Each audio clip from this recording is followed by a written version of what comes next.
do for my family, for my community, for my city. I've always wanted to help people. So, you know, that's kind of my story and how I got here today. And now I help people who, you know, either the first generation to make money or the first generation to be handed money, because, you know, a lot of people are inheriting money and, you know, they just spend it. And a lot of people make money. You know, making money has never been our problem. No, we always find a way to make money. Legally or never mind. Let me. Yeah, but hey, there's the kind you can say it illegally. You know what I'm saying? We've always found a way to hustle, but I've learned that it's more about what you do with the money when it's in your hands.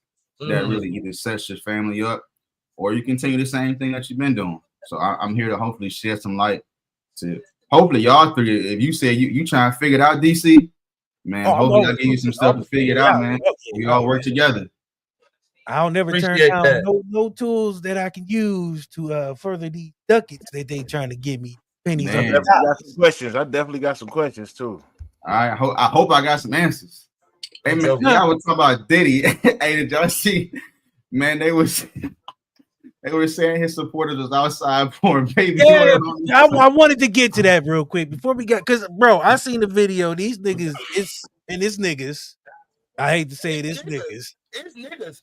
Grown ass niggas like taking Gatorade out here, bro. Like y'all gotta stop, bro. Like at some point, bro, like this shit is ridiculous. And this is what I was saying on the court report last night. The culture is responsible for how people act. Like now, bro, gonna get out and act like he motherfucking John Ghazi, and that shit ain't cool, bro. Culture is responsible for shit like this. I'm trying to tell you, bro. But no grown man. This is our fault. It's our fault. Himself with baby oil. Look at Boom right there. Want to sit there and say, "Nigga, that ain't my fault. Nigga, that ain't my fault. Nigga, it's your motherfucking fault too. Nigga, it's your fault because you was out here screaming that one shit. I ain't gonna say what you said, but I got you on camera. Nigga, free Diddy. Okay, I just want you to make sure you say it again. Free Diddy. I want to make sure you said it out your own. I'm gonna just say this. Whole time we out here worrying about who Diddy baby oil going on. And that's not what we worried about. And who he slapping around. That's not what we worried about. Listen, a lot of motherfuckers. First off, he already got charged for slapping the female up. All right, he wrong for that. But a lot of people act like they don't turn the eye when they see their cousin slapping their baby mama up. So this is my thing. We all sitting here worried about who he rubbing baby oil on, while they out here talking about some alligator Alcatraz. Now, after they get done feeding all the gators, the other ones, then they gonna feed them the dark meat. They was giving them the light meat right now, you know what I'm saying? And they talking about they gonna teach them how to run. After they get done feeding them, wait, whoa.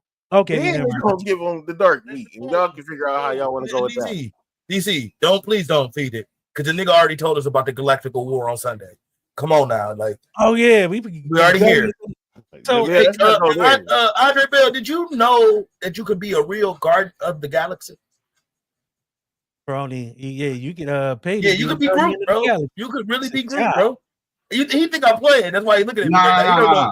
I'm taking time to process exactly what you're saying. And peel back another layer, bro. You gonna have to. It's like you can go get a job right now, like to protect a real guardian of the galaxy, bro. Like it's time to mount up, bro. Apparently, it's a threat out here that me and you ain't privy to. You feel me? Because you got the same faith that he told me. But I looked this shit up, and this shit is real. This shit is legit. So it's a threat here, and it's time to mount up. I don't know. It's time to mount up. I do believe it's time to mount up. But I am a guardian for our galaxy, and our galaxy starts in our pockets. I'm gonna be honest with you. Let's go. Let's get there. See how he did that? You see how he did that? You see how he did that? Let me ask you. I do got a question. He just stuck a 20 in somebody's pocket right there. I don't know who. Somebody just got a dub. Somebody did it. So how did you get, like, what was the, you kind of explained it in the opening because you kind of killed my first question. So I'm going to skip to my next one. Nah, you can ask it again. I might give you some more. Oh, well, word. I'll do that. Let's start with the real. How did your personal journey with faith lead to you become a financial advisor? Did you say my personal journey with faith? Yes. Oh well, I did kind of answer that. Yeah. Okay. So I mean, like I said, I grew up, and I mean, my mama worked 2 jobs. And I mean, like, I didn't see the struggle, but I can feel the struggle. You know what I'm saying? Like, you don't always got to see it to feel it. You know, like, it wasn't like the lights was off for 2 weeks and, you know what I'm saying, we didn't have food. She made sure we had just enough, but we never had the extras. You know, I never had the freshest kicks. I didn't have the freshest clothes. And I mean, y'all can't tell I'm tall, but I'm 6'5". So I was growing like a weed when I was a kid. So I'm talking about, I had pairs of jeans where she was taking the hems out the bottom of my jeans.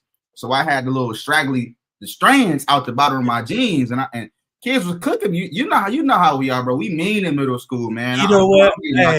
I'm like, oh, like this can't be life. And he went to DPS too. Like, oh man. Yeah. So I started in DPS, and see, this was crazy because she put me.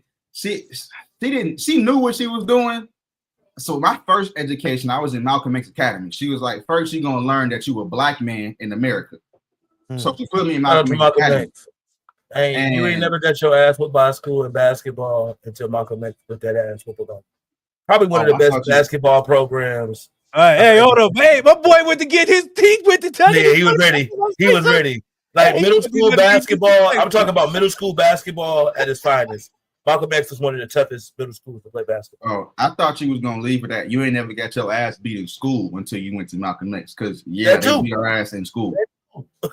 Yeah, like in second grade. In second grade, we was getting wooden paddles with duct tape around it. I'm like, wow. So after that, after she found out I was really intelligently gifted, she was like, okay, we got to challenge him because DPS isn't a challenge. So she took me to Farmington Public Schools. So I went from being around the hood to being around the upper echelon folk, right? So now I stick out like a sore thumb because I'm one of 3 black people in the school. I'm still smart, but now they find other ways to make funny. You know how envy continues to follow you. So they're like, okay, well, he's smart, but he ain't got no money. We're going to talk about his pockets, right? So then after Farmington, I ended up going to Birmingham, and that was a little mixture of both. Like, you know what I'm saying? It had the white, you know, had the Caucasians, but it had, you know, a slim picking of African Americans. But the African Americans that was out there, they was out there with that bread, you know what I'm saying? So it's like, it was a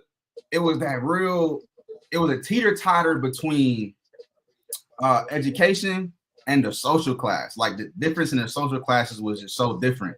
And I'm out there and I'm like, man, hey, I'm just glad to be here. You know what I'm saying? Hey, y'all can cook me all y'all want. So I was bullied. I was cooked, man. But hey, we live and we learn, and not look at me now. You know what I'm saying? Rocking the fresh double breast. You know. I mean, after my schooling background, man, I went away to school.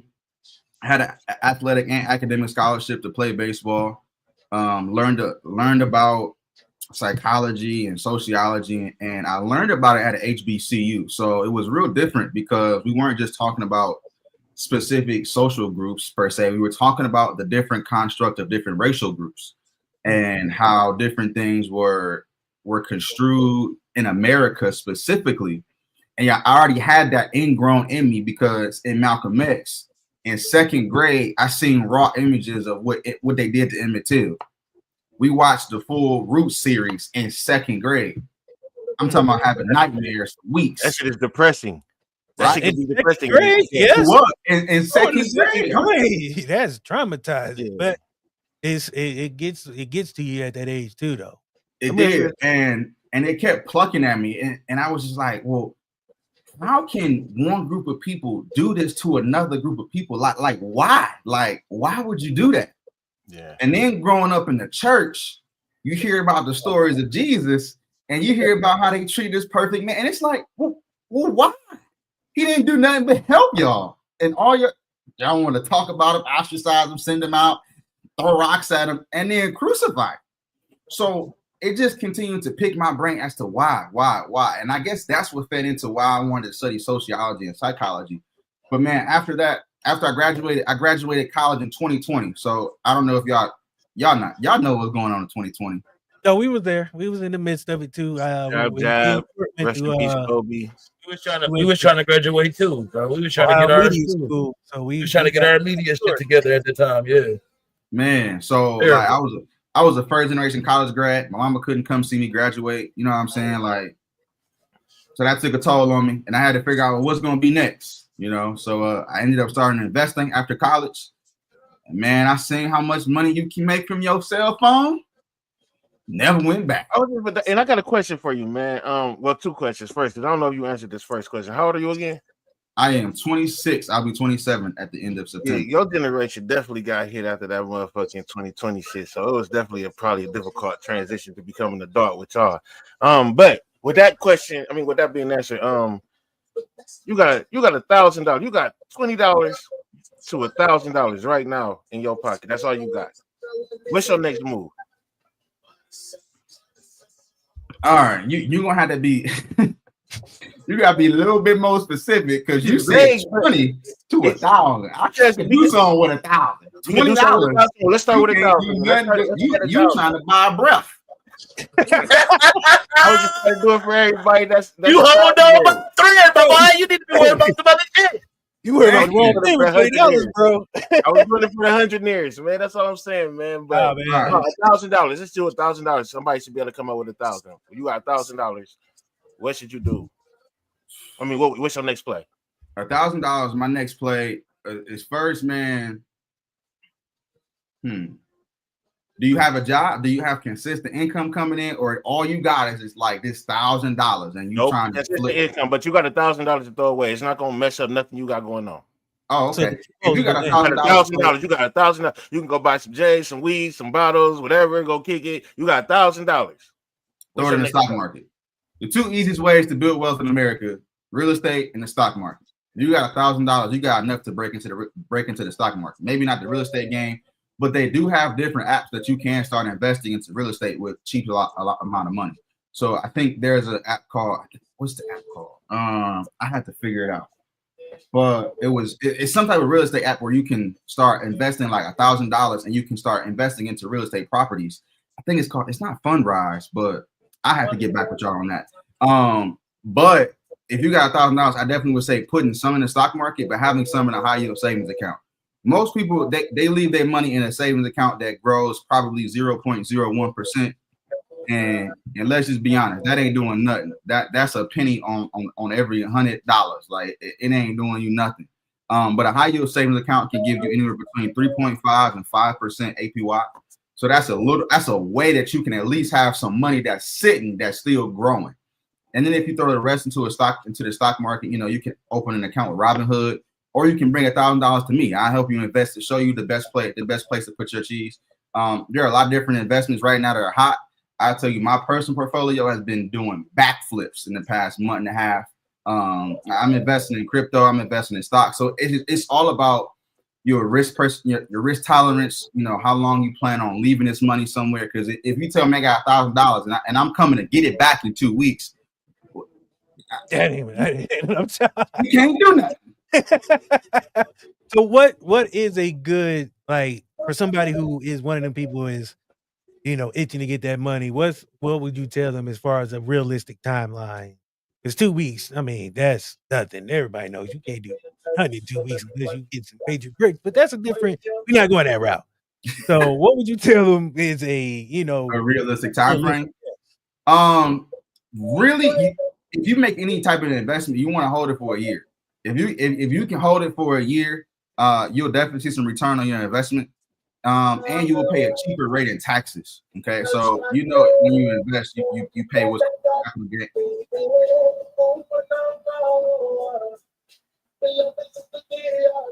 Yeah, I do hear somebody music. You got some music playing? Yeah, it's not me. Where is it coming from? This dude, man, goofy. Nah, listen up the whole flow. It came from Saudi, right? That sound like some Arabic stuff. That's 2K. But no. So when you invest, you do have to pay. Okay, that's 2K. I knew it. That's 2K. But I don't even know how my TV wasn't even on, bro. That bitch just popped on and everything. I'm like, what the fuck they here? It's crazy. The game cut off. Look, it's calling you, bro. Just get on the game, bro. I'm trying to tell y'all niggas is hold me up. Cash anyway. Bro, I'm trying to get my money up. I'm trying to get some financial literacy. I ain't trying to buy no more VC. Come on, bro. They trying to smack your head anyway, bro. Come on. But anyways, back to the question. So when you invest, you're gonna pay capital gains tax. But if you don't hold an investment for a year, you pay the short-term capital gains tax, which is 22%. But if you hold it for a year, it's only 18%. So that's a difference. So if you really want to look at like a time frame, at least a year, hopefully. But I mean, I understand if you got a dip in it 6 months in, as long as you can replace it, man, you'll be good. But ideally, at least a year. I can do it. I mean, I think we need to, especially nowadays, because I know I want to try to get into. So I'm scared of crypto. I don't really know if I trust it. I done seen some people post some weird stuff. But as somebody who deals with it, what would you tell somebody who is, kind of nervous to get into that realm of finance? Scared money don't make money. You heard it before. And I tell you, like, crypto is so when you're investing in crypto, you're not investing in the actual coin. You're investing in the digital process that the currency holds. So we're talking about faster processing time. You're not just talking about a digital coin. You're talking about the accessibility to purchase things quicker than you would have to with cash. And as you see, like, technology's not going nowhere, right? AI is here to stay. Crypto is here to stay. They are now accepting cryptos as assets when you go to buy a home. So like, it's not going nowhere. So you might as well embrace it while it's here. Like, if you can make some money off of it, like, don't be afraid of what can make you money, because being afraid is what's held us back from making money for umpteen years and generations up until this point. So I tell you, like, if you're gonna be scared, then I mean you're gonna stay in your situation. But you gotta take the risk in order to get rich. I don't think that it's niggas that scared, man. It's like, this is my thing, bro. I don't got time for no goddamn what they call it, digital currency, bro. I just don't really. I'm not feeling that right now. Like, I get. But you already got digital currency. You got. I know with your Apple Pay, with your cards, with your debit cards, all that. But what I'm saying is, even then, I'm able to. Okay, so when we switch it over to crypto, 9 times out of 10, we getting rid of money altogether. Like, at that point, your dollar is controlled by whoever. Ain't no going to the bank and taking nothing out, because it's all gonna be digital. Everything's gonna be digital. I mean, we already banks still gonna have their hands in it though. Like, it's not gonna be that decentralized. The banks will still have a play in it, because the banks ain't going nowhere. The banks were created to sell money. Let's just be real. And I never knew anybody who could sell something that they didn't have, but the banks have damn sure gotten good at it. Okay. I am watching the government buy up a whole bunch of crypto too, and they in control. Like, and I think that they put all their assets behind it. It's gonna be more than, and plus they dealing with the corporations. They're giving the corporations power. So I just don't see it being a good thing at the end for us. But I get where you're going as far as investing in that. That's why I'm scared, because I know it's next up. AI ain't going nowhere. Cryptocurrency ain't going nowhere. So it's like how you said, we got to embrace it. But it's just like, I'm not scared to embrace it. I just know it's about to be a lot of control over it, and that's my problem with that. I mean, imagine imagine a person telling you bought too much lettuce this week, and you can't use your digital currency to buy no more lettuce. I'm gonna be honest with you. I'm growing my own lettuce any damn way. I ain't trusting the lettuce that they got in the store right now. Now, let me stop. We ain't going. We could. I'm sorry, I'll get to the comment, but real talk, I just want to say this: like, money from the get-go, it was it wasn't just used as a medium. It was actually one of the greatest tools of control that was ever created. Money was created to control us. It was created for debt. I mean, let's just be honest. Like, before cash was around, like, you exchanged one thing for the other.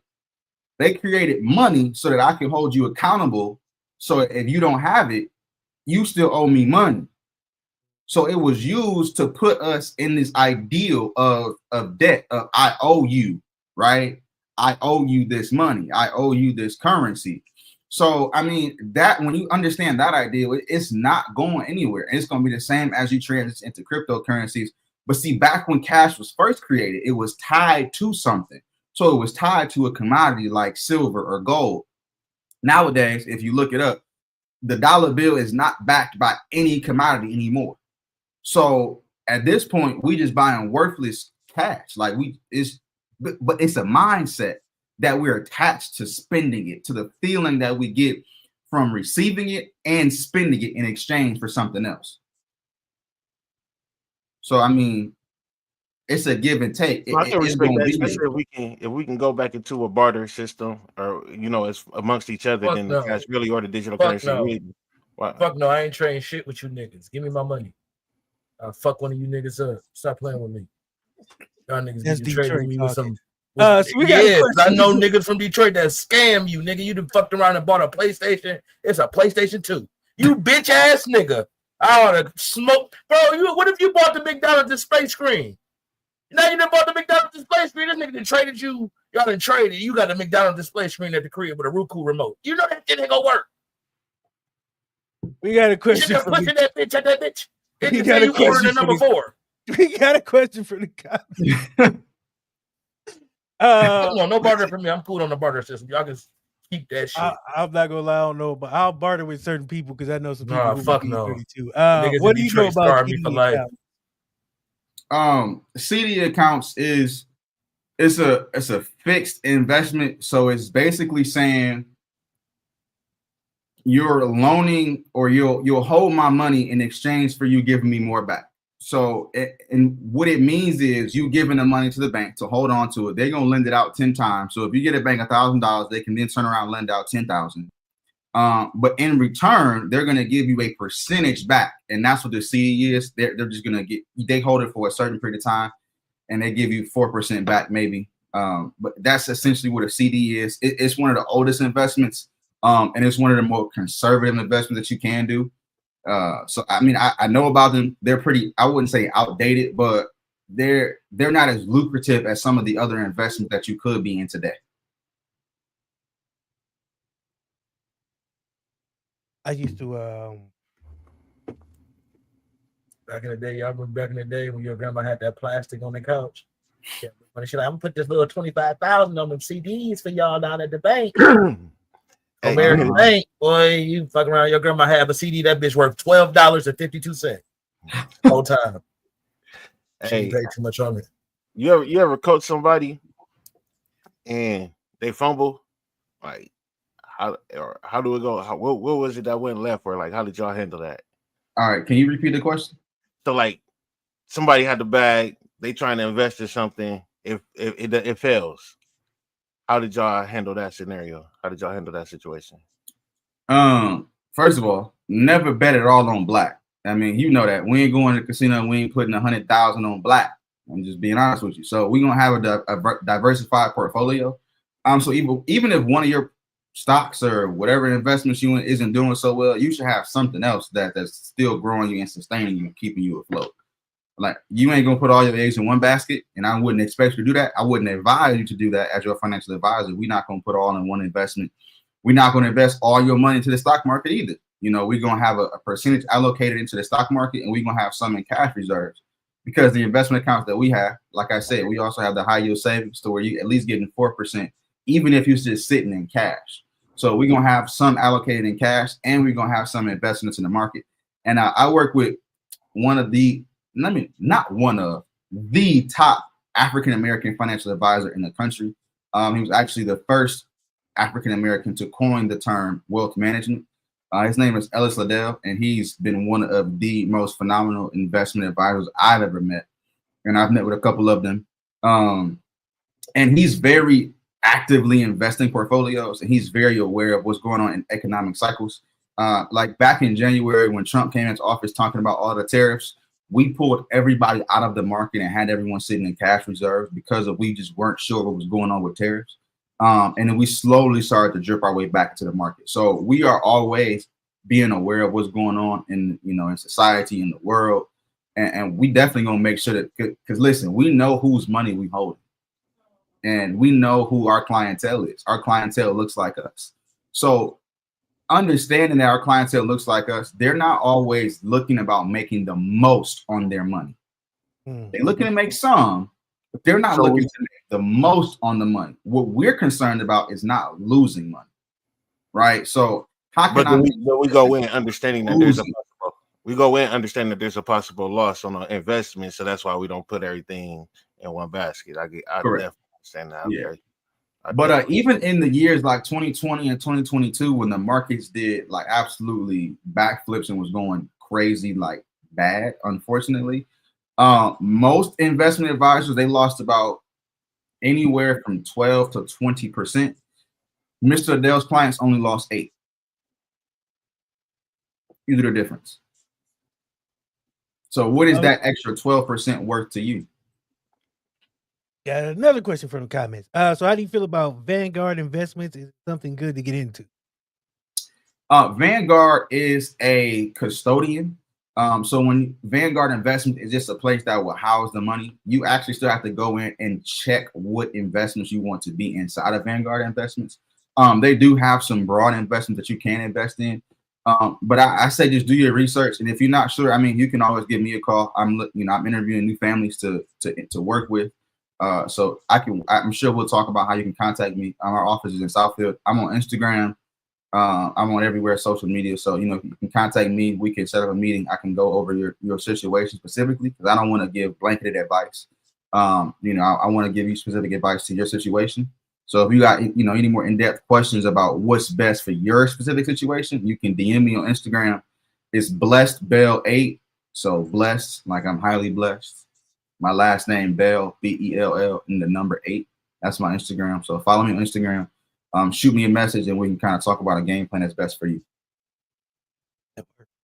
Because that was going to be my next question. What would you say to somebody who, hasn't invested and wants to get started? Where would you tell them to start? Or, some of the preliminary talks as far as, how it would go?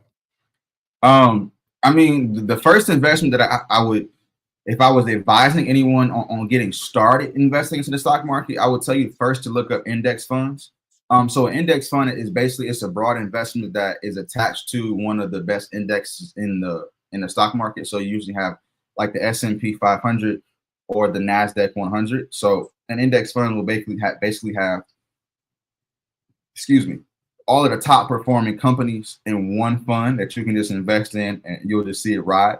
If you don't want to go back and be really actively managing it, or if you can just contact like a financial advisor, like myself or someone else who can help you and talk about a game plan for you, that'd be best. Because I mean, everyone's situation is a little different. Everyone got something different going on, and I don't want to, I'd rather give you something that you can that'll help you, not hurt you. Y'all ever play Monopoly? So not in my house anymore, but yeah, we played it before, right? Yeah, oh yeah, yes. All right. So what happened if while you were playing Monopoly, you just kept going around the board, pass and go, and getting your $200? You never bought anything on there. You was just like, every time you landed on somebody else's property, you was just paying it, but you never bought anything. Like, what happened? Go broke fast. You go broke. You go broke. Very fast. So why do we do the same exact thing in life? Why do we go around year after year, renting everywhere we stay, paying bills to people that don't pay us nothing, and don't buy no assets? I mean, we can't get along with each other. That's why. That ain't no. I think that has nothing to do with it. But is that really why? Because I mean, even if we did get along with one another, if you ain't got no money, you still can't buy no asset. But I think I'll look at it a different way, and that'll be a whole long conversation. I don't want to go. So I don't think that had nothing. I don't know. No, I do, because look, and I'm gonna just say this little small chat bit, bro. We, before we was freed or whatever, loved each other, worked together somehow, some way. Once we was freed and could be independent, I feel like we started caring about ourselves personal and not our people. And so it became a look at me, look what I can do situation, and love me for what I'm doing, and not this is for all of us, and now I need you to grow so you can do this for the rest of us and you to grow. I think it became more selfish when we started being free and able to do what we wanted. And if we come back to was that now, our choice? Huh? Was that our choice? I mean, was that what we were conditioned to think feel, and operate. We were conditioned to hate ourselves and hate each other, and then we finally started loving ourselves, but we still hated each other. And so I understand the systematic depression of it, but that's what I'm saying. If we go back to where we at and we can just start living together now, I mean, that would automatically put us in a position to be like, this is ours, because we are working together, and then eventually we'll all start working to make this better, so we'll own more. And I think that it wouldn't be about being broke, because at this point, I don't care if you make money. Can you grow the tomatoes? You feel me? And then we can sell the tomatoes. So it ain't about what money you got at that point. So I just think that it would be better if we come together, but I think we just don't come together. So it's fucked up right now. That's my opinion. Okay. So I would agree, but I also tell you that you have to speak what you want to see happen. And when you understand the law of attraction, you understand that the words that we say, we attract into our future. So I won't say that we don't get along. I won't say that we can't do that. I'll say in the past we haven't, but I say today that that's why I do the work that I do. And it's not, and I think that's why my background is so important in sociology, understanding how groups operate together, because at the end of the day, legacy isn't created by one person. It's created by an entire family. Right. So it's about how to leverage everyone's different skills, gifts, and talents and abilities to grow wealth together. And that's why I have this mission to put the we back in wealth, because anybody can make millions. Anybody can say, I made millions. But in order to become wealthy, you have to do it with a collective. You have to do it with somebody else. You have to be held accountable. You have to have a wealth partner. You have to have a wealth advisor. You have to have someone that's helping you with taxes, with investment strategies. It has to be a collective. It can't just be you.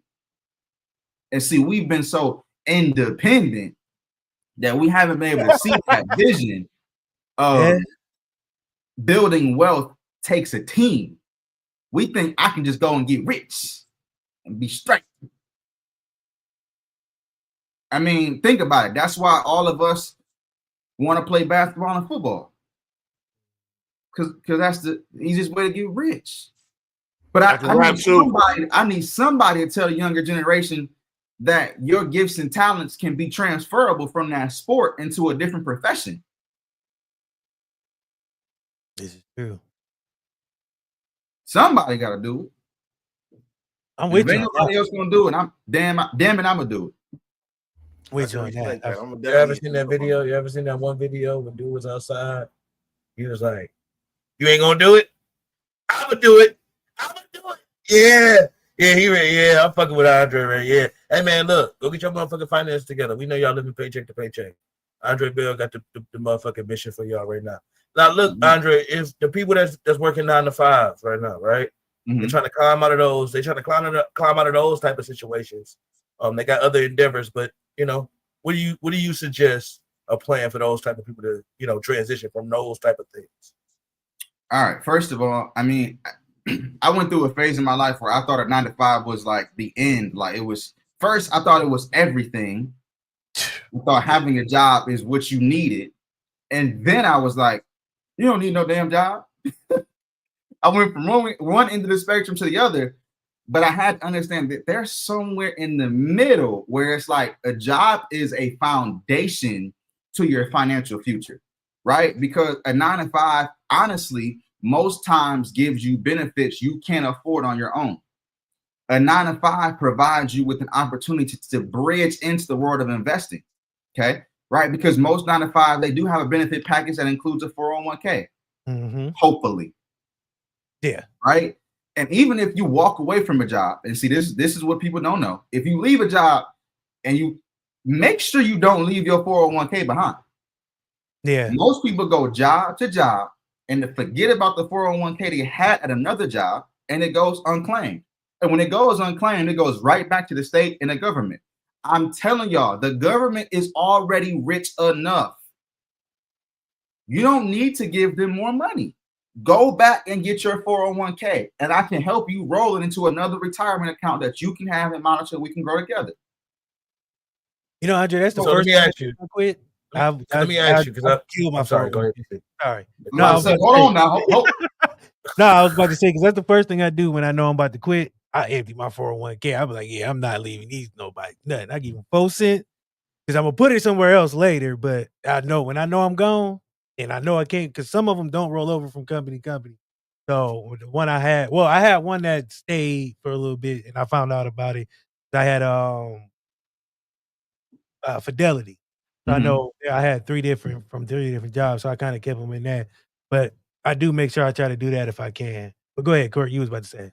I was just about to ask you. Don't empty out your 401k. If you're not 59.5, man, you're paying 38%. Oh, never mind. I never emptied them out, Andre. Forget I said that. Let's strike that from the record. Court, you had a question. I was just about to ask him. Him.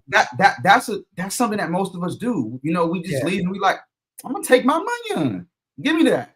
But we don't understand it's a 10% penalty if you're not 59.5 and you're paying taxes. Yeah. But if you do a direct rollover, which you can always do, you can always roll a 401k into an IRA plan. Okay. You just have to have somebody else do it. You just can't do it at your old employer. You have to tell them I'm rolling this over into an IRA plan, and then I'll walk you through that process of what that looks like. That's what I'm here for, to make sure you go get your money and bring it to me. I can grow it for you. Next, what other question you get? Corey got a question? He already told him. He already answered it. He's quick. He's good at what he does. He answered my question within the question. You know what I'm saying? Is he good at what he do? I try. Hey, that's what he do. He good at what he do, bro. I trust him already. I don't even know why. I got a question. Why do we spend money? Well, I already told y'all that a little bit. I didn't know we was going to have homework. Oh, pop quiz. Pretty much because of wants, I guess. Close. I guess it's kind of because we conditioned. Like we sort of we like to fill in money, the spending. get money, like because I know as a child, you like to fill in the spending. That's what it is. You said it. When we spend money, we don't logically spend money. We spend money based off what feels good or what we think feels good. Right? And me being in Detroit, I know that for sure. You know what I'm saying? You get paid. Bro. You like, it's Friday night, just got paid. Right? I'm taking it to the club. I'm about to go spend it. I'm about to go get a box. I'm about to go whatever because you think that it's going to make you feel good. And guess what? With these cell phones, man, they are marketing to us 24/7. You say a word, you ever said something in your head or out loud and you look up and they've shown you all of them on your phone? 42 times. Yeah, every time I stroll, every other one is something I thought of. I was like, man, y'all, And now what? Now you double tapping your power button and you spending your cheese. Man, we know that from what's the name? That white boy that ran away. See, impulse spending is just like dessert. It feels good. I'm unaware of white boy running away. Snowden. You ain't know about that? I thought you were talking about Madoff. I'm gonna just say that real quick. So, dude, right now he in Russia right now. You know what I'm saying, with claiming asylum and shit because America after him and shit because I think it was like 2012, I want to say, or 2011, somewhere in that era, bro. He told everybody that they was listening to us, and so they called it for treason. Yeah. I know what you're talking about. Okay, yeah. Madoff even worse, but I'll come over here, bro. They gonna get you. But yeah, like spending money, it feel good. It's just like a dessert, right? It feel good, but it ain't good for you. It's just empty calories for your pockets, right? So you filling yourself with fluff. You don't need no more fluff, man. You need to start buying stuff that's actually gonna start paying you in the long run. And they make it extremely easy nowadays, bro. They got things like auto pay. They got buy now, pay later. Like they make it really hard for you not to spend your money. They got subscriptions. Like, no, the one is 14-day free trial and shit. Like they can be like, I forgot about it. They didn't hit your shit. You remember 3 days after they didn't hit your shit. Like, where my 35 go? And now you hey man, that's crazy. That's crazy that that's frivolous as hell, bro. You know how frivolous is money you just jacking off. You keep calling Apple. They still getting their little 99 cents off the back end because they still taking their little tax when they send it back to your account. They still getting paid for the transaction. Some kind of way they get some money off of that shit, bro. And you just calling backwards and forth. Hey, bro, y'all took my $9.99, bro. I need my $9.99 back. Look, I ain't even have it in there. Yeah. Bitch ass nigga, I done told y'all 3 times. I do not get the text now no more. Bitch, I'm not playing. Don't take it no more.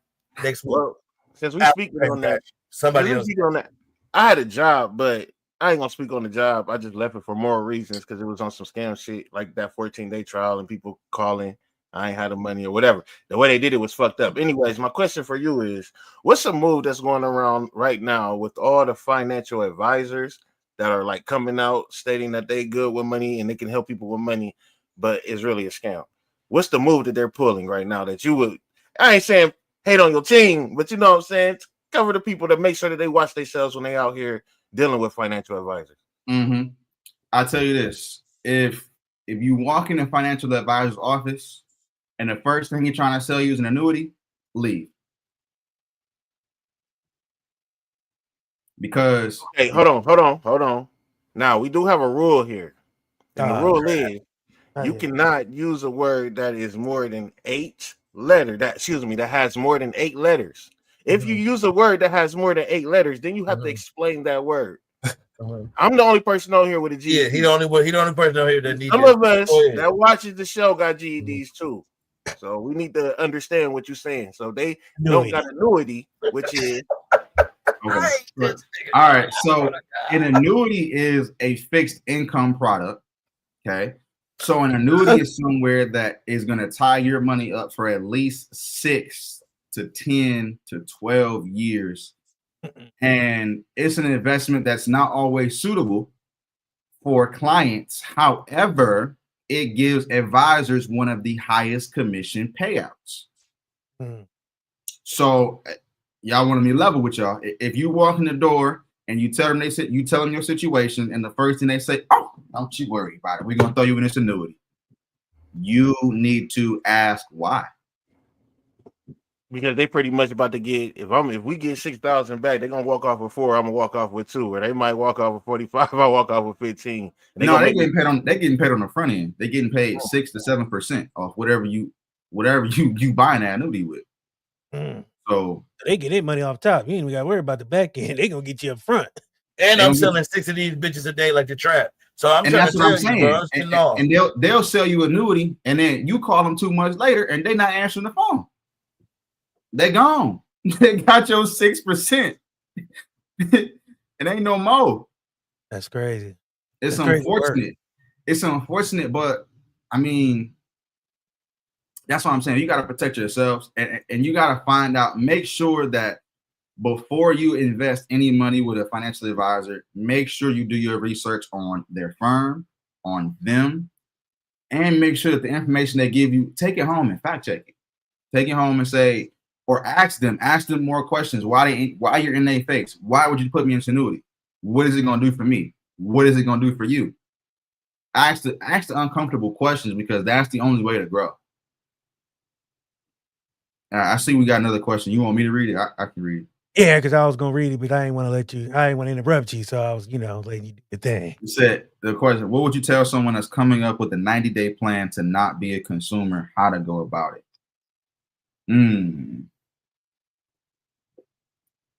A 90-day game plan to not be a consumer. Well, first of all of us are consumers. If you're not selling something, you're buying. You buying something. Yeah. This nigga from Detroit, bro.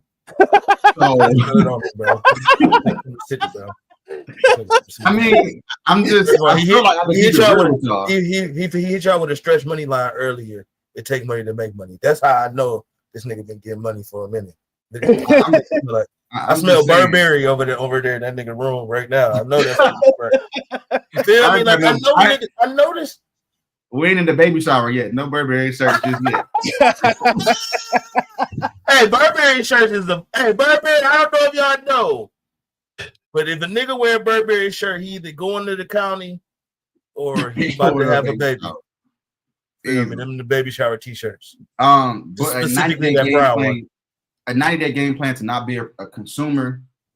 If you have an idea of a business you want to start, that's the first place to start. I'm gonna tell you, like, the name of the game in this wealth game is ownership. Ownership is the key, right? So the first piece of trying to own something, whether it's a piece of land, whether it's a piece of a company, you have to own something. If you're not trying to continue to be a consumer, you have to be an owner of something. So I tell you, start investing, right? That's going to be the easiest way to break free of this financial rat race, to not just keep getting money, spending it, getting it, spending it, getting it, and spending it. I mean, because that's what we do. We get paid to pay our bills, and then we get paid to pay our bills, and we might have some fun in between, but we really just getting paid just to pay our bills. I don't get paid to pay my bills. I mean, I get paid to invest, and my investments pay my bills. That's the biggest difference. So, I mean, and let's be honest, because now I want to transition this to a different aspect, to a different realm, because we've been having this conversation from a conversation of lack, right? A conversation of how to get the money. But I'm gonna be honest, even if you did it all right and you made all the money, you still gonna run into a problem. There's this saying that the first generation makes it, the second generation takes it, and the third generation loses it all. So even if this is you at number one and you made the money, by the third generation is gone. And see, that's where other financial advisors, they're stuck, because they can help you build a plan. But guess what? The moment you die, your beneficiary comes in my door, and I'm sorry, boom. A beneficiary is a direct recipient.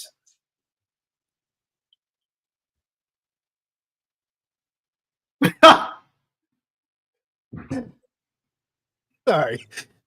A beneficiary is the next person in line to get I wasn't picking on you, bro. I'm trying to honor the rule, bro. I'm in your crib. I gotta. Oh, that backfired. I ain't gonna lie. That backfired. That backfired. I'm trying to code, that boy good. I ain't gonna lie. That boy good. That boy good. That boy good. I ain't gonna lie. Ben, I appreciate you for being here, man. You're welcome back anytime, brother. I ain't gonna wait to the end to tell you that. This is.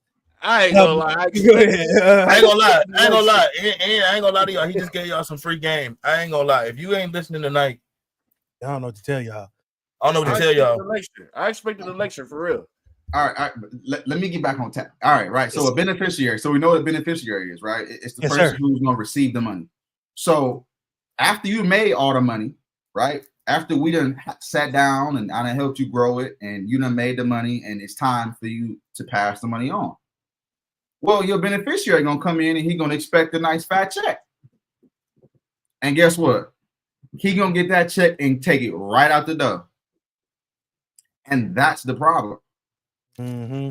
Because he gonna take the cycle, yep. And he gonna spend it, or he's gonna hold on to it, maybe make it last through his life, but by the time the next generation comes around, it's gone. Mm-hmm. So my mission is to make sure that when you pass the dollar, you pass a plan with that dollar. You don't just pass the dollar down the line, but you pass the same game plan that you had to your kids. Or you invite them to a meeting so we can sit down together. And that's what I really would like, right? Because now we're talking about leveraging each other, saying, hey, even though I don't want to tell you how much money I have, I'm going to tell you where my money is and why my money is where it is. You may not know how much it is. I mean, you could, you should. We should talk about those things with our family members, if you trust them. Certain family members. That nigga from Detroit. I'm trying to tell you. Every time he says something, I know from Detroit. Bro, what side of the city you from? That side though. They got trust, interest, everything. What side of the city you from? West side, the best side. Oh, yeah. That's not true. But okay. Hey, we all have a Detroit war. We're not gonna have no Detroit war. It's not no war. You're right. No war that need to be had. No, I'm just, I'm peace in the streets. We are 313. We are 313, bro. Detroit versus everybody. I ain't gonna lie. We versus everybody. That's what I mean. Before we turn this to Ohio versus Detroit, you know what? Let me switch this up for a second because we do got it. little mixed up. Y'all was on y'all Detroit side. Me and Boone was on Ohio. That's crazy. I just thought about that because me and Boone from Ohio, and I was like, hold on, we about to gang up. But no, go back to you saying about the game plan and passing it down. Yeah, I mean, and that's why I do what I do, and I'm so grateful for my background. Like I said, man, God really had it in store for me to learn everything He wanted me to learn to help who I'm here to help, and I'm here to help families. Like, it's not just about what you can do; it's about what we can do together. Like I said earlier, it's putting the we back in wealth, because anybody can go and get rich. Any individual can go and get rich, but in order to get wealthy, you have to do it with other people. So I'm interviewing new families that I can work with to help grow their finances, to help build a game plan for their family, to leave a lasting legacy. Because, see, my mission is to leave money for 7 generations. 7 is the number of perfection. 7 is the number of completion in God's eyes. And I want to make sure that 7 generations down the line, I got enough money for them. So I'm not thinking about myself at the end of the lifeline. I'm thinking about 7 generations. How I can make enough money for 7 you know how much damn money you need for 7 generations? I ain't gonna lie, I was trying to do the math, but I had a glitch somewhere in there, so I was like, I'm pretty sure you're gonna tell us. Millions, try billions. Come on, bro. Billions, huh? So, and that was gonna be my next question. I'm sorry. Go ahead. I had something that was flowing perfectly out of what we were talking about. So I'm gonna cut you off and I'm gonna come back to you. You're not gonna forget it, are you? No, me? Yeah. I'll never forget. Go ahead. You got it. It's your show. You just here to press buttons, man. I'm just, All right. Really about you, brother. I want you to educate people because I feel like this is, so we try to do stuff like this because, all shits and giggles is fun, but stuff like this I think is really important, and have somebody who really knows what they're doing. For me to be able to learn and to be able to tell other people is something that we're passionate about also. So having you here, this is your show. You take over, cut us off, tell us you can tell us one of these. Shut up, bitch. Anytime you need to. You know what I mean? We'll just shut up. We this is your show, so please continue. Let him get it out. Man, you feel me? How long you gonna keep saying that? Keep going. Yeah, pastor, bro. My bad. All right. No, but on a serious note, very shortly, we have over $80 trillion that is about to change hands. But my question is, will it land in prepared hands? And the answer is, if they black, no. Unfortunately. Because we're not prepared, because it's going to land in our hands, but we're not prepared. So when you say 80 trillion, what does that got to do? Is that got something to do with some government, world economic stuff? No, it has to do with the generation that we are in. Like, money is about to be exchanged in hands. We are about to encounter the great wealth transfer. If you've never heard of it, look it up. I gave you 80 trillion, but the real number is close to $254 trillion that's about to be changing hands. Why is this transpiring? Is what I mean. Like, what's going on? People getting old. People gotta die. It's 2 things you can't avoid in life: death and taxes. And coming to get you. Look, I'm gonna be honest with you. Like, we all gotta get out of here one way. None of us getting out of here alive. I'm sorry. So I was just trying to see where my piece of this tree, but I don't think I got. I don't think it's your family. I don't think it's my family in this discussion. I mean, and that's the thing. If it's not your family, then it better be you. You know what I'm saying? Because, man, I've done some extensive research, and even though in the next 10 or 15 years or so, like I just told you, over 80 trillion, and somewhere between 80 and $200 trillion is going to exchange hands. By the year 2053, they are expecting the average African American net worth to be, what you think? 50 bands a year? The average African American net worth. Oh, overall, with all they own and everything. Overall, is expected to be. This gonna blow your mind. I don't even want to guess. Cause can you see it? Yeah, that look like a zero. Yeah, a zero. You say alligator Alcatraz? The average. They expecting us to be like beyond broke by 2053. Yeah, I had the same reaction as all of y'all. I can see that. Yes. I don't want to see that. I don't fucking see that. I don't see that. When you say shit like that, boom, that make me mad. Y'all always want to be biased and be fucking. I'm not gonna be broke alive all the time. You got me fucked up. That's not gonna be me, bro. I want to be real. Yeah, every day you can turn it around, bro. Tomorrow's a new day, bro. Stop with the bullshit. You better go invest your money. I'm just told you. I'm here to level and show y'all what I went and saw. I've went and searched this information, and they saying that in 2053, like I'm just saying, like the math ain't mathing to me. Like the fact that y'all are saying like between 80 trillion and 200 trillion dollars is about to change hands, but in 10 years later, you think our average net worth gonna be zero? Like that math don't make sense to me at all. It don't. So it's like either the numbers is wrong about the money changing hands, or who getting it. It ain't us. And it's not only that we're not getting it, we're not making it to get. I think that's just like a end all answer to the end, but we haven't got like the complete story, because I think there's some shit in between that we ain't seeing because we don't see. They talked about P. Diddy more than they talked about the big beautiful bill, right? And so whatever plan that they got in play, we just seeing the answer.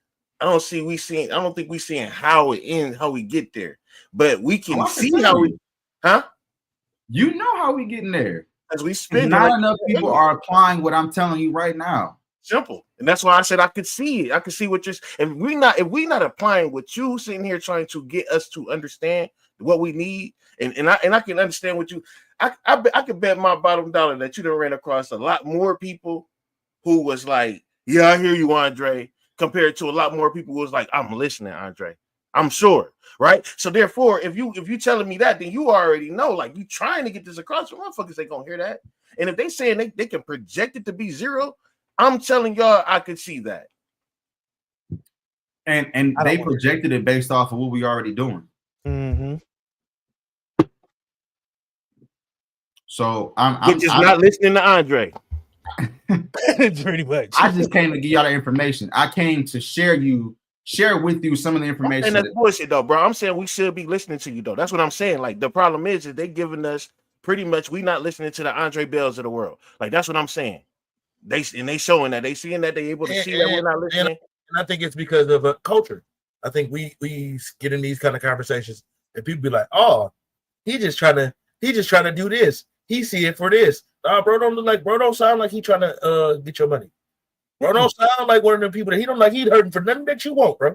He don't look like he looking for your team. He don't look like he. Dirty Nichols is safe. Bro said three things to me though that stick out about finances.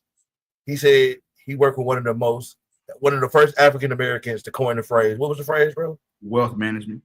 And when black people work with other black people, to me that stands out. And they say they try to protect the black dollar. And I think that's very important.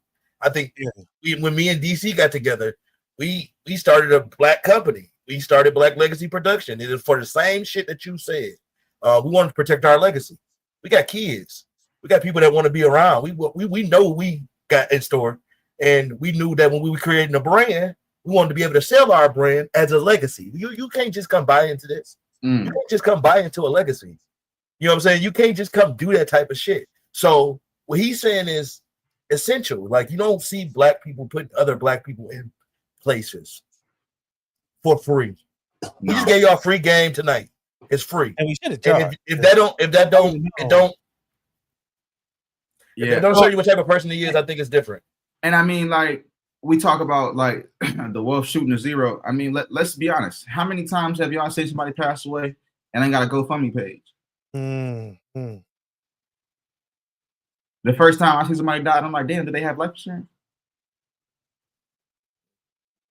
Another thing we got to do is life. We don't want to talk about life insurance. We don't want to talk about that. They say we put more life insurance on the kids, then that'll force the insurance company to do more research on what happened because they don't be wanting to pay out. So we'll that'll stop probably motherfuckers from dying, or we'll understand. You know, I don't know how to explain that, but yeah, that does. I get exactly what you were saying. It makes sense. All I'm saying is, like I said, bro, you gotta leave this place somehow, and it ain't gonna be alive. So if you can go and play the lottery every damn day, if you can go to the casino every year, if you can bet on FanDuel, on sports, on somebody who can pull their Achilles, who may not finish the game, let me tell you this: you are gonna finish the game of life. The game of life will be finished for you. And if you never buy life insurance, your family is going to feel that hurt. Or if you do, they're going to thank you. That's legacy, bro. Legacy is when you gone, what are they saying about you? Damn, he didn't do nothing. He couldn't even leave us enough to pay for his funeral. I'm so sick of that, bro. Like I'm fed up, like just with just the way we operate, because we operate on this day-to-day basis, bro. Like we can't even see tomorrow. We can't see 10 years. We only see what's happening right now. And that gotta change. We gotta have a mindset shift. Wealth starts up here before it ever touch your bank account, man. It starts about how you view life. What you think about is coming out of life. You're not gonna live forever. I don't care how much you believe you are. You are not immortal. You're gonna die. It's gonna happen. And if you never invest in making sure your family is safe, bro, I feel bad for them. I don't know what to tell y'all, because I feel the passion in that, bro. And I know it's somebody who I need to start doing that a little better too. Is not living day to day or trying to think a little farther ahead. I've been trying to get better at that, but speaking with you tonight, man, has been something special. I probably say it often, but one, I appreciate you for being here. The knowledge that has come out of this episode for me alone has been immense. It's like I said, the passion, the knowledge. It's a pleasure to meet you. I'm gonna say that first of all, because we have never met. He came in the box, was like, "Hey man, I want to get on the show." We spoke for a bit, man, and I was like, "I got a good vibe, man." He was, you know what I'm saying, reading and researching, man, and it was just, getting to know you and being here, bro. Like I said, you were always welcome back, man. If people don't pick up on the knowledge that you was putting down tonight, there's no help. Like I don't know what to tell you. When you get in free game like you got tonight, and you can go back and watch this 10 times. And also we are back on streaming some services. So you know what I'm saying? You can catch us back on Pandora, iTunes, Spotify, Amazon. The streams will be back up. So not only are we live, now we will be back on all your streaming services. So please make sure y'all download this episode, because brother dropped a whole bunch of knowledge tonight. And just off of being, the free game, I can tell y'all, if y'all see what he's doing for y'all for free, imagine when you put your money behind him and he's working for you, and y'all working together, and y'all making these plans, because we got to. You know what I'm saying? Don't be coming with $20, bro. Can't help you with no $20 flips, bro. And also, you gotta give the boy more than 2 weeks. God, like, damn, your inflation ass down. Come on, man bro. trying to work. Your nigga was impatient. Hey, you know, trying to take all the $500 customers, bro. Remember so y'all I gave you last week, he's not turning 500 into 1,000 in a week. Get the fuck out of here. Don't even go to bro inbox. He's not looking for them type of companies. He's looking for people that's gonna come and make a plan. Let's make a plan with your family. Let's grow some wealth. He ain't trying to grow no $200,000, no $2,000 tomorrow, bro. Fuck out of here. Time to work. And it starts with taxes. We do taxes, and that's where it all starts. I got a question, and if any of y'all get it right, I may have a cash app for you. Oh shit! All right, let's try this. What is the perfect tax return? Because there is one. What is it? How much is it? How much is the perfect tax return? Like $2,500. Okay, we got 2,500. Yeah, I feel like I'm on Jeopardy now. I got Wheel of Fortune. I got to outbid it. Price is right. I'm gonna say I'm gonna say 500. I'm gonna say 50,000 because he got the timer on. Say 50,000. 50,000. 50,000. You said 500. It's a tax return, right? We got 2,500 and 50 bands. Oh wait, no, never mind. Hold on. It's a tax return, right? Oh yeah, a tax return, DC or a tax refund. Let's say 15,000. Let's say 15,000. Okay, 15,000, 2,500. Boom. I'm gonna just say, let's say 28 bands. 28,000. Well, thank y'all. Thank y'all. I'm keeping my damn money in my pocket. Oh, damn. Let me tell you, because y'all all wrong. Oh. The perfect tax return, $0. Let me tell you why. A tax return is also called what? A tax refund. Y'all heard that? Mm-hmm. All right. So next time when you get your taxes back, I want you to look next to your refund. Okay. You're going to have that amount on the right-hand side. On the left-hand side, you're going to see a word that says overpayment. And boom, you can figure that one out. Okay. Oh, I got you. Overpayment. Crushing it tonight. So essentially what this means is you gave the IRS, Uncle Sam, the government, a whole loan for free. Don't tell me that. Yes. Don't tell me that. $70 in my paycheck. You mean to tell me I'm taking money from my own money? Yes. Yeah. I mean to tell you that you are not calculating your taxes correctly, and we need to sit down and talk about it. Because if you not getting, if you not see the sweet spot, it's anywhere from 250 to 500. If you're getting 250 to 500, that's respectable. Okay. But you really need to be shooting to try and get it as close to zero as possible, because that means that you have allocated your income taxes correctly. That also means not you paying the IRS alone, and they said a year later, thank you. We're not giving you no interest. Thank you. Yeah, I'm about to say, and they don't even give you nothing really. It's just what you gave them. Thank you. So saving your receipts. Man, so what the fuck? Saving your receipts is really crucial, huh?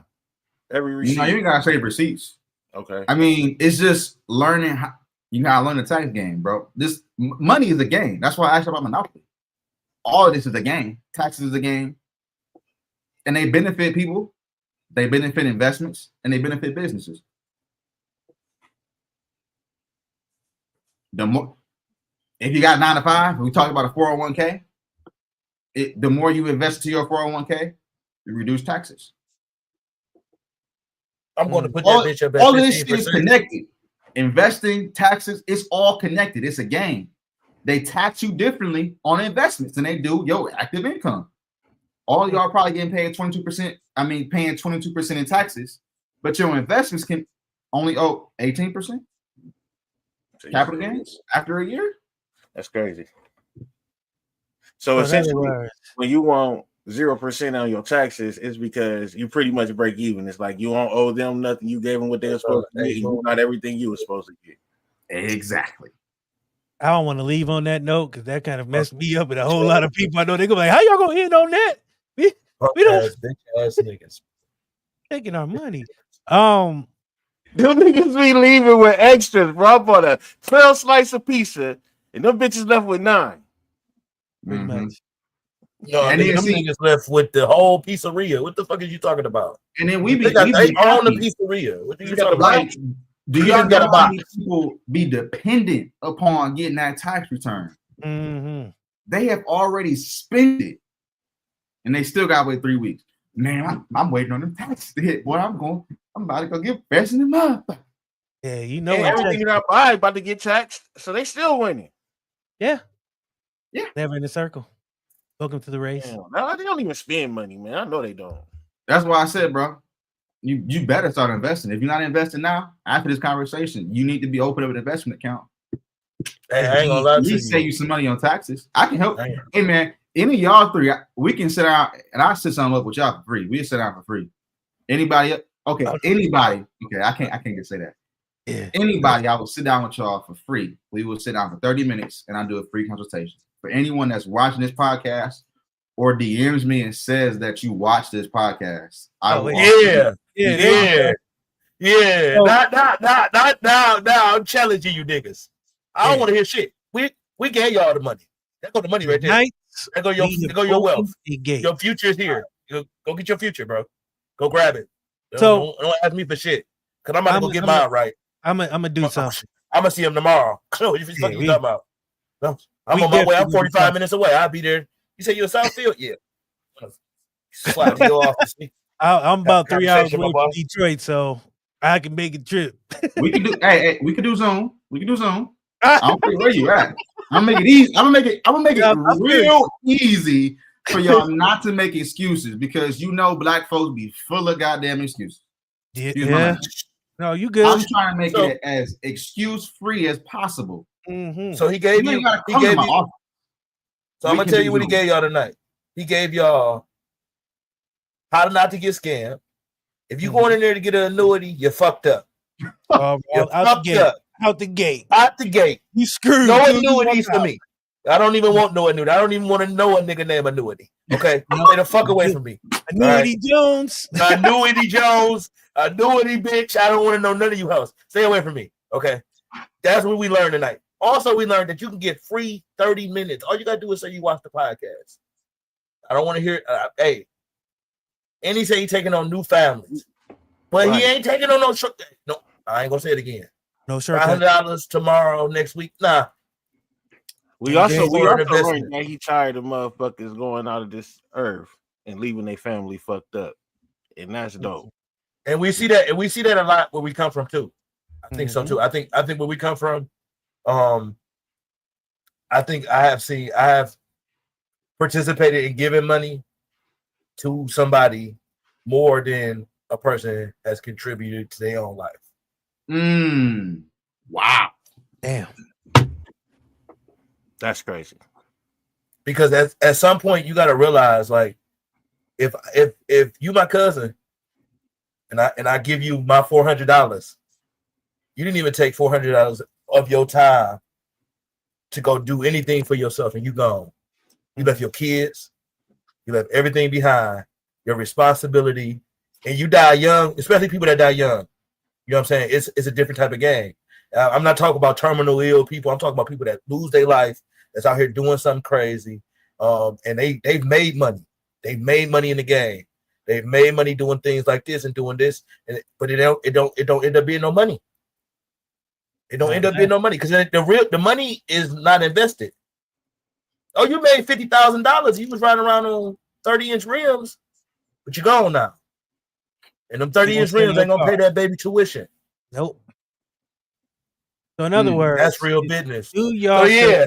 So sometimes it be like your environment. You see shit, and you be like, "Ooh, I don't want to be that. I don't want to be the person that leave their mama crying because she got to pay her house note and she got to pay for that funeral cost." Leave them crying, like he said, as far as the GoFundMe's and shit. Like, you know what I'm saying? Yeah, bro, because she got to pay. Like I said, she got to pay her house note, and she still got to pay for your funeral. Life goes on. Cheap, bro. Gas can start at $5. When you got to do a GoFundMe publicly. No, what about the people that don't get the money though from the GoFundMe, and then you got to get buried in that pine box? What about the city has to bury you? I have seen people got to get buried by the city, bro. Now we got to go to podcast lit with your people can't pay for your body. You can't pay for it, so the city has to bury you, and they have a public viewing. I'm gonna just say this, public I've seen that, bro. I've heard that some of them people ain't even getting buried where they say they burying them at. Well, if you ain't, let me tell you this. Let me tell you this. How are you gonna control it if you ain't pay for it?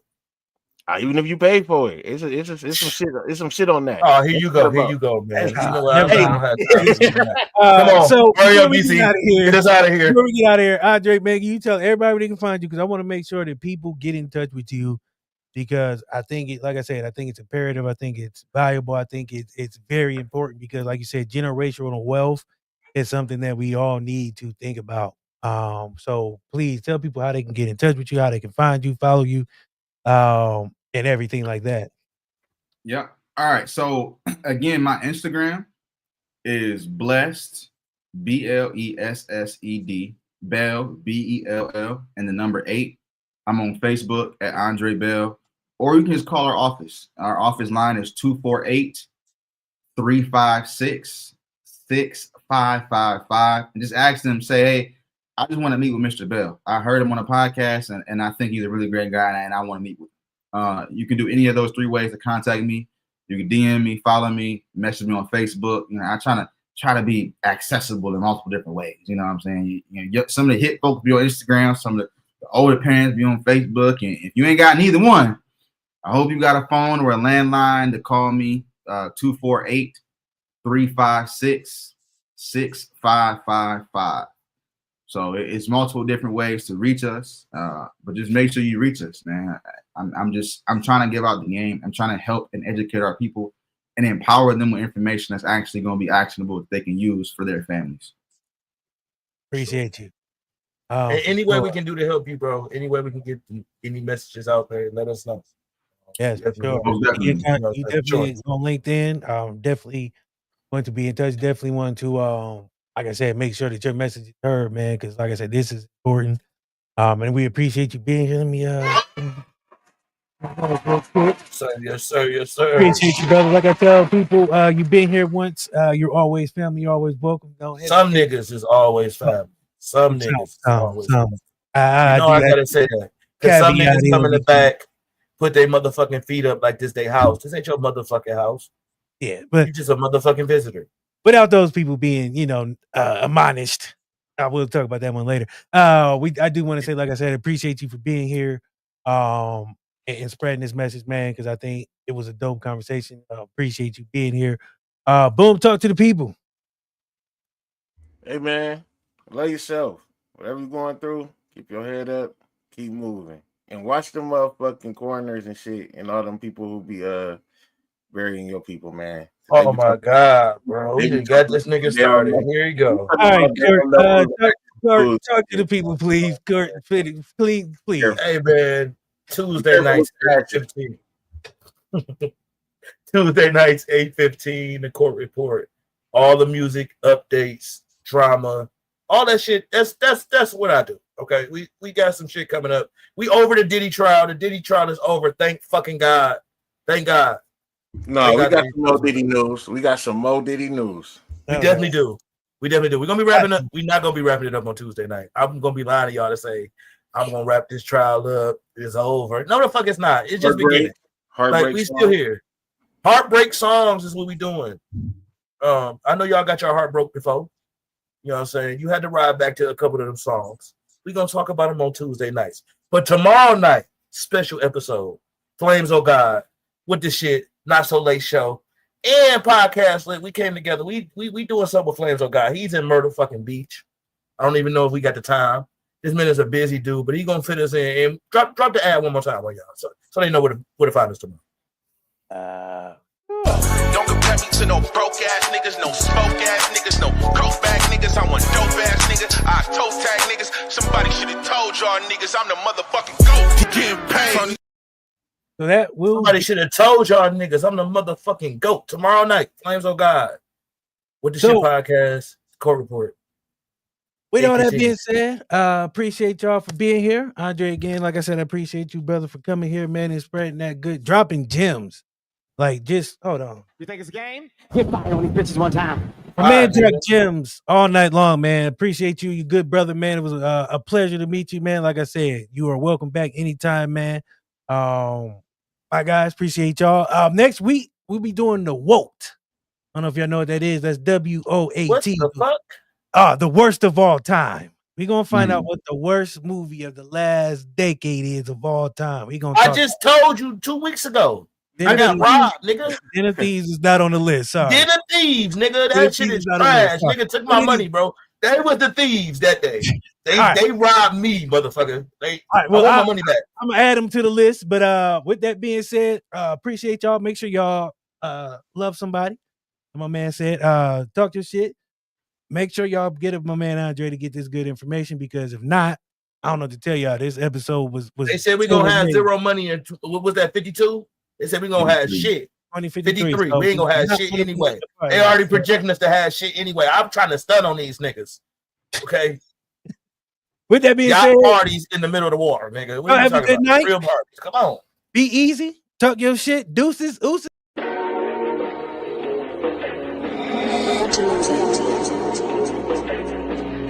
Oh,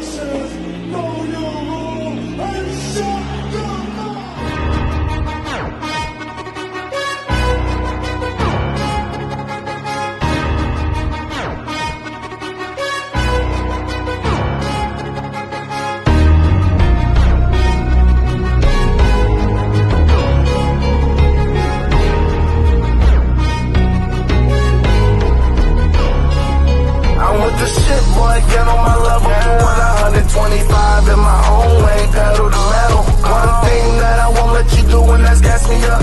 Keep my eyes open, letting nothing pass me up. Oh, I refuse to let you block my shine. No, not today.